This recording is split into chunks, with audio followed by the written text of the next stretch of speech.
हरे कृष्णा। सभी वैष्णव भक्तों के चरणों में दंडवत प्रणाम। मैं राधिका प्राण वल्लभ देवी दासी आप सभी का स्वागत करती हूँ अपने चैनल में। तो हमारा आज का टॉपिक है कि हम सुखी कैसे बने। तो हम सुखी कैसे बन सकते हैं? किसी चीज को महंगी से महंगी भौतिक इंद्रियों की तृप्ति के लिए महंगी से महंगी वस्तु को खरीद कर नहीं, जो आधुनिक यांत्रिक उपकरण हैं उनको लाकर हम सुखी नहीं बन सकते। अब हमारे पास जैसे चाहे कितना भी बड़ा घर हो, पर जब तक मन शांत नहीं होगा तब तक हम सुखी नहीं हो सकते हैं। चाहे कितनी भी हमारे पास गाड़ियां हों, चाहे कितना भी हमारे पास बैलेंस हो, चाहे सब कुछ हो, लेकिन कहीं ना कहीं मन उदास रहता है। अगर हमारे पास एक गाड़ी है तो दूसरी गाड़ी खरीदने की इच्छा रहेगी, और अगर हमारे पास कोई एक घर है तो दूसरा घर लेने की इच्छा रहेगी। और जब वो नहीं ले पाता है, अपनी इच्छाओं को पूर्ण नहीं कर पाता है, तो मनुष्य दुखी हो जाता है। तो उस दुख को कैसे दूर करें, तो हम आपको बताते हैं। श्रीमद् भगवत गीता अध्याय 2 श्लोक संख्या है 61।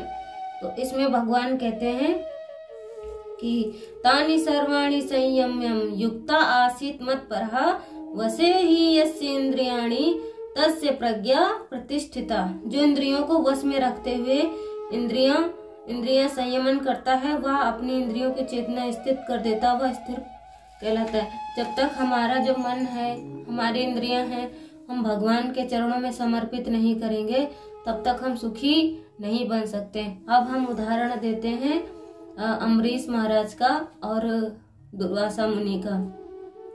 तो दुर्वासा मुनि का तो श्राप टाले नहीं टलता है। दुर्वासा मुनि जो हैं उनका श्राप टाले नहीं टलता है, लेकिन वो राजा थे अम्बरीश महाराज, वो भक्त थे, वो कृष्ण के भक्त थे। तो उन्होंने अपने हर इंद्रियों को भगवान के सेवा में लगा रखा था। और जो अम्बरीश महाराज थे वो मुनि थे, पर वो अपने क्रोध के कारण उनको दंड देने के लिए उन्होंने उनको कृत्य प्रकट करी, उनको मारने के लिए। पर जो अम्बरीश महाराज थे उनके हर एक जो उन्होंने उनको परेशान किया और उनको बोला, उनको मारने के लिए कृत्य प्रकट करी और श्राप दिया, क्रोध किया, उन पर क्रोधित किया। तो अम्बरीश महाराज सब कुछ सहन करते गए चुपचाप खड़े होकर। वो क्यों सहन कर गए? क्योंकि उनका मन जो था वो कृष्ण के चरणों में समर्पित था, इसलिए वो सारी चीजें सहन कर गए। फिर वो अपने मन को भगवान श्री कृष्ण के चरणों में समर्पित कर दिया। वो अपने पैरों को भगवान के धाम में, भगवान के जहाँ जहाँ मंदिर थे वहां ले जाने में प्रयोग करते थे। जो उनकी आंखें थी वो भगवान के दर्शन करने के लिए लगा दी। जो उनकी नाक थी वो भगवान के इत्र की सुगंध लेने के लिए लगा दी उसमें। जो उनकी जिह्वा थी वो भगवान का नाम उच्चारण करने में, भजन कीर्तन में लगा दी। और जो उनकी जो हाथ थे वो भगवान कृष्ण के सेवा में लगा दिए, उनका श्रृंगार करने में, उनका प्रसादम, भगवान को प्रसादम खिलाने में। और जो उनकी देह थी वो देह से भगवान के भक्तों की सेवा में लगा दी। और जो उनका जो मन था, उन्होंने पूरा सब कुछ श्री कृष्ण के चरणों में लगा दिया। तब दुर्वासा मुनि का क्रोध उन पर नहीं चला और दुर्वासा मुनि को अंत में अम्बरीश महाराज से क्षमा मांगनी पड़ी, क्योंकि उनका मन तो स्थिर था ही नहीं। और जब मन स्थिर नहीं होता तो क्रोध आता है। क्रोध से बहुत बड़े बड़े अपराध होते हैं। जिसका मन भगवान के चरणों में लग गया, कृष्ण के चरणों में लग गया, वो हर एक दुख पर विजय प्राप्त कर लेता है। और हमें अपने दुखों को कम करने के लिए क्या करना चाहिए?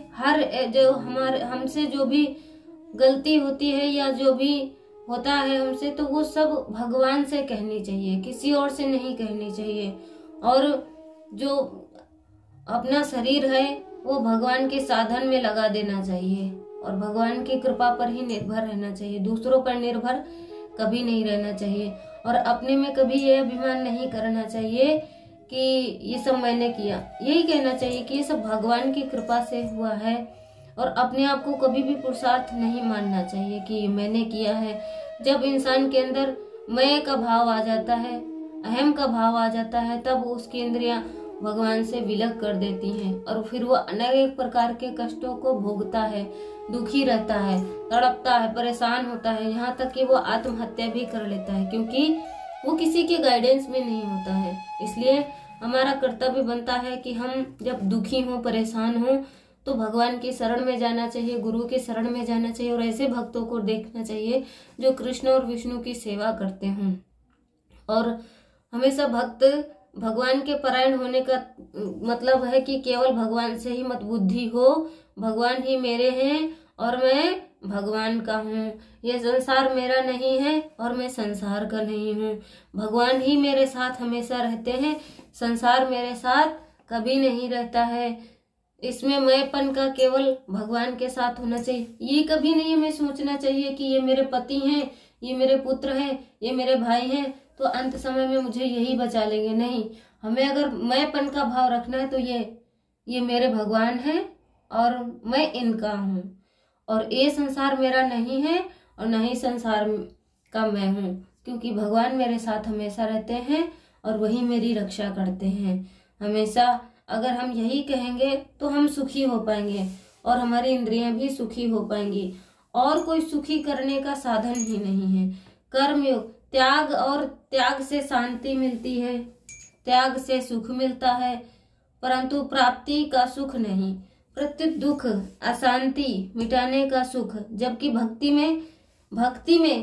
भक्ति जो करेंगे, भक्ति उसमें प्राप्ति का सुख मिलता है। अतः भक्ति का, प्रेम का सुख मिले बिना इंद्रियां सर्वथा वश में नहीं होती। अगर हम भक्ति नहीं करेंगे, भक्ति में प्रेम नहीं मिलेगा, भक्ति में प्राप्ति नहीं मिलेगी, तो हम सुखी नहीं हो सकते और हम सर्वथा दुखी रहेंगे। दूसरी बात यहाँ पर यह है कि जब हमारी इंद्रियां हमारे वश में नहीं होती तो कर्मयोगी तो अत्यंत वैराग होने पर इंद्रियां वश में होती हैं, पर भगवान की भक्ति करने से हर एक समस्या को खत्म किया जा सकता है। भक्त भगवान के परायण होने से वैराग भी इंद्रियां सुगमता से वश में हो जाती हैं। इसलिए हमें क्या करना चाहिए, हमें अपनी हर इंद्रियों को भगवान की सेवा में लगा देनी चाहिए और कभी ये नहीं मैं का अपन नहीं होना चाहिए। मैं का अपन क्या होना चाहिए, सिर्फ भगवान मेरे हैं और मैं भगवान का हूँ, वही मेरे अपने हैं, मेरे उत्तम अधिकारी भगवान ही हैं। वो मेरे साथ हमेशा रहते हैं, मेरी रक्षा करते हैं, मुझे जो चाहिए होता है वही देते हैं। वो किसी को माध्यम मार्ग बनाते हैं और फिर मुझे वो चीज प्राप्त हो जाती है। भगवान कहते हैं कि जो मेरे अधीन है मैं उसकी रक्षा करता हूँ और उसके पास जो होता है मैं उसकी रक्षा करता हूँ और जो उसको चाहिए होता है मैं उसको देता हूँ। भगवान कहते हैं कि अहम भक्तों पराधीना, मैं अपने भक्तों के अधीन हूँ, मैं किसी के अधीन नहीं हूँ। और जब मेरा भक्त मेरे अलावा कुछ नहीं जानता और मैं अपने भक्तों के अलावा कुछ नहीं जानता, तो जब ऐसा आएगा तो भगवान हमारी रक्षा स्वयं करते हैं। हरे कृष्णा।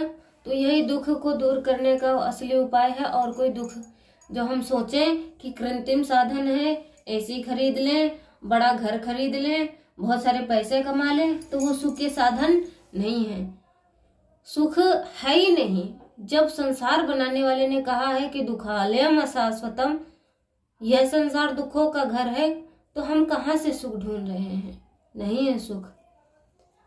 मिलते हैं हम अपने नेक्स्ट वीडियो में। हरे कृष्णा। मुझे सुनने के लिए आपका बहुत बहुत धन्यवाद। वांछाय कल्पतरुभ्यश्च कृपा सिंधु भैव च पतितानां पावनेभ्यो वैष्णवेभ्यो नमो नमः। हरे कृष्णा। जगत गुरु श्रील प्रभुपाद की जय, अनंत कोटि वैष्णव भक्त वृंद की जय, गुरु महाराज की जय। हरे कृष्णा।